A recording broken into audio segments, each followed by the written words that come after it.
Hello friends, ఎలా ఉన్నారు? ఇప్పటి వరకు ఎన్నో నవలలతో మీ ముందుకు వచ్చాను. మీరు ఎంతో ఆసక్తిగా విన్నారు, నన్ను ఎంతగానో ఆదరించారు. ఈసారి కొంచెం నా బాణీని మారుస్తున్నానండి. ఎందుకంటే నాకు ఒక అద్భుతమైన పుస్తకం దొరికింది. మనం చిన్నప్పటి నుంచి కూడా రామాయణం, మహాభారతం, భాగవతం, ఇతిహాసాలు, ఉపనిషత్తులు అంటూ వింటూ ఉంటాం. కానీ అవి చదవాలంటే కొంతమందికి ఆసక్తి లేకపోవచ్చు, టైం లేకపోవచ్చు. అసలు వాటి సైజు చూస్తేనే సగం నీరు గారిపోతాం. అయితే నాకు ఒక అద్భుతమైన పుస్తకం దొరికిందన్నాను కదా. అదేమిటంటే ప్రయాగ రామకృష్ణ గారు రచించిన భారతంలో చిన్ని కథలు. మహాభారతాన్ని చిన్న చిన్న సందర్భాలు, పాత్రలు, కథల రూపంలో ఆవిష్కరించారు. భారతంలో చిన్న కథలు అన్న టైటిల్ తోటి రసవన్మయ నీతి కథాసాగరం అన్న ట్యాగ్ తోటి మన ముందుకు తీసుకొచ్చేశారు. దీనికి బాపు గారు ముఖ చిత్రాన్ని అందించారు. ఈ పుస్తకానికి ప్రథమ ముద్రణ ఎప్పుడు జరిగిందో తెలియదు, కానీ ద్వితీయ ముద్రణ మాత్రం 2007లో జరిగిందండి.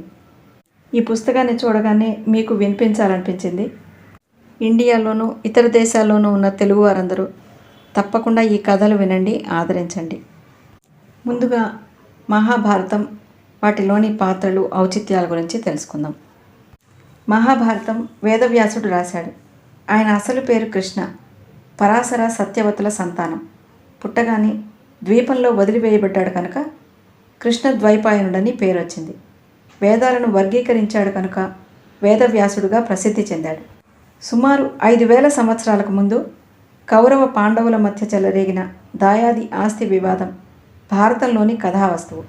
ఈ కథను వైశంపాయనుడు పాండు వంశానికి చెందిన జనమేజయుడికి వినిపించాడు. భారతంలో 18 పర్వాలున్నాయి. పంచమ వేదంగా కీర్తి పొందింది. భారతంలో దొరకనిదేది భారతదేశంలో దొరకదు అనేది సంస్కృత సూక్తి.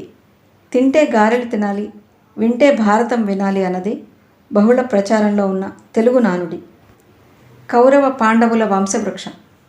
శంతనుడికి భార్యలు 2, గంగాదేవి, సత్యవతి. కుమారులు 3. గంగాదేవి వల్ల దేవవ్రతుడు అంటే భీష్ముడు, సత్యవతి వల్ల చిత్రాంగదుడు విచిత్ర వీర్యుడు. విచిత్ర వీర్యుడికి 2 భార్యలు, అంబిక, అంబాలిక. అంబిక కుమారుడు ధృతరాష్ట్రుడు, అంబాలిక కుమారుడు పాండురాజు. ధృతరాష్ట్రుని కుమారుడు కౌరవులు, వాళ్ళు 100. పెద్దవాడు దుర్యోధనుడు, కౌరవుల ఏకైక సోదరి దుస్సల. పాండురాజు సంతతి పాండవులు, వారు 5. ధర్మరాజు, భీముడు, అర్జునుడు, నకులుడు, సహదేవుడు. ఫ్రెండ్స్, ఇప్పటి వరకు మహాభారత కథకు మూలం ఎవరో ఏమిటో తెలుసుకున్నాం కదా. ఇక ఇప్పుడు ఈ కథను మానవ లోకానికి అంటే మనకి తెలియచేసిన వారెవరో, అసలు ఎందుకు తెలుసుకోవాలో, ఈ కథ యొక్క ఔచిత్యం ఏమిటో తెలుసుకుందాం. వ్యాస గణేశులు. పరాశర మునీంద్రుడికి సత్యవతికి జన్మించినవాడు వ్యాసుడు. సత్యవతి అసలు పేరు కాళి, మత్స్యగంధి అని కూడా అంటారు. ఆమె బెస్తపిల్ల. చేది దేశపు రాజు ఒకసారి వేటకని అడవికి వెళ్ళాడు. అక్కడ క్రీడిస్తున్న జంతువుల జంటను చూసి ఇంద్రియ నిగ్రహాన్ని కోల్పోయాడు. కాళింది నదీ తీరాన జరిగింది ఇది. శాపవశాన చేప రూపాన ఆ నదిలో ఉన్న ఆద్రిక అనే దేవకన్య ఆ రేతస్సును స్వీకరించింది. చేప గర్భం ధరించింది. కడుపుతో ఉన్న చేప కదల్లేక మెదల్లేక బెస్తవాడి వలకు చిక్కింది. తీరా దాన్ని ఇంటికి తీసుకువెళ్ళి కోస్తే ఆ చేప కడుపులో 2 పసికందులున్నారు. ఆ 2లో మగపిల్లవాణ్ణి బెస్తరాజు గారికే ఇచ్చేశాడు. ఆడపిల్లను తానే అల్లారు ముద్దుగా పెంచుకున్నాడు. ఆ అమ్మాయికి కాళీ అని పేరు పెట్టాడు.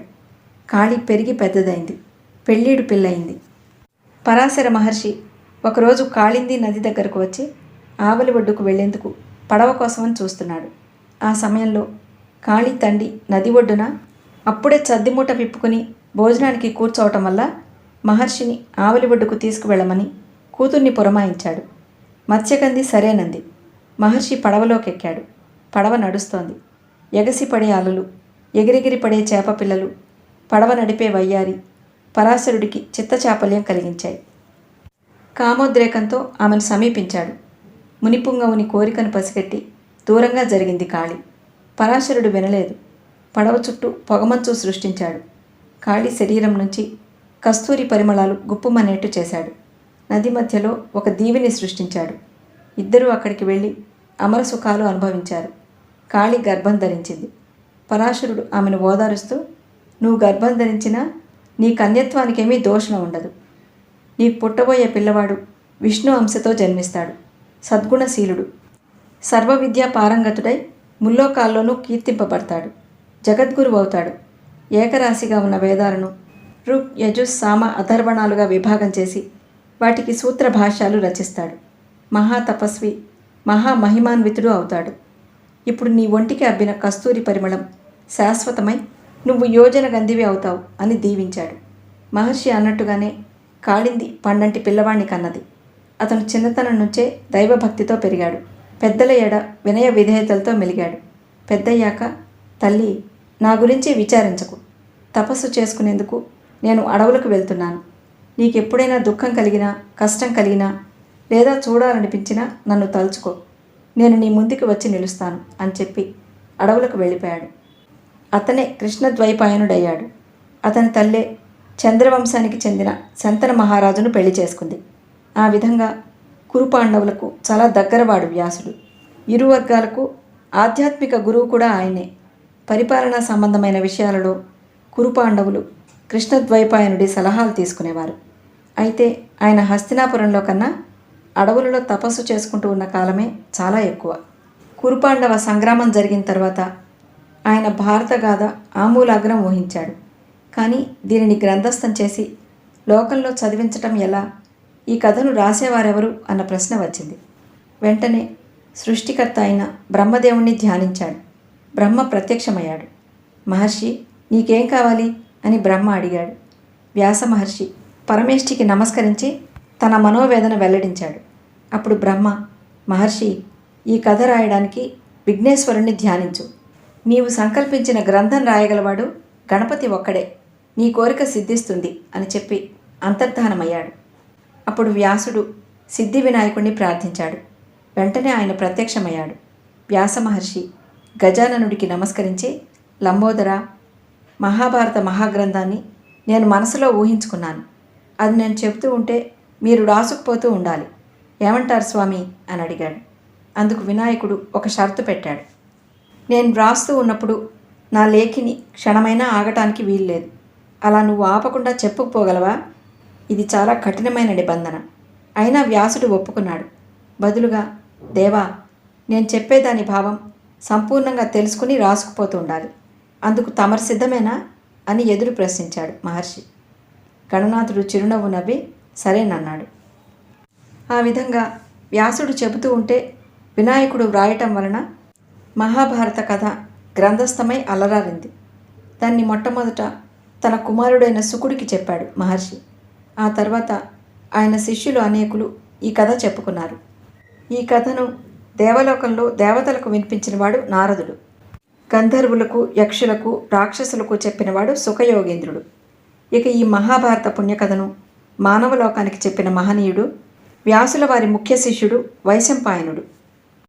మహాసముద్రంతో పోల్చదగిన మహాభారతంలో లేని ధర్మసూక్ష్మం అంటూ లేదు. ధర్మజ్ఞులు దీనిని ధర్మశాస్త్రం అన్నారు. ఆధ్యాత్మిక తత్వవిధులు దీనిని వేదాంత సారమన్నారు. నీతి కోవిదులు నీతిశాస్త్రమని, కవి పండితులు మహాకావ్యమని, లాక్షణికులు సర్వలక్షణ సంగ్రహమని, ఐతిహాసికులు మహా ఇతిహాసమని, పౌరాణికులు సకల పురాణాశ్రయమని శ్లాఘించారు. విద్యలకు వేల్పోయిన వినాయకుడు రాయటం వలన భారత కథ సావధాన చిత్తులై విన్నవారికి ధర్మార్థ సంసిద్ధి కలుగుతుందని ప్రసిద్ధి. ఫ్రెండ్స్, ఈ వీడియో ద్వారా మహాభారత ఇతివృత్తాన్ని తెలుసుకున్నాం. మీరందరూ నా ఈ ప్రయత్నాన్ని హర్షిస్తారని, ఆదరిస్తారని ఆశిస్తూ మహాభారతంలోని మరొక అంశంతో మీ ముందుకు వచ్చే వరకు సెలవు.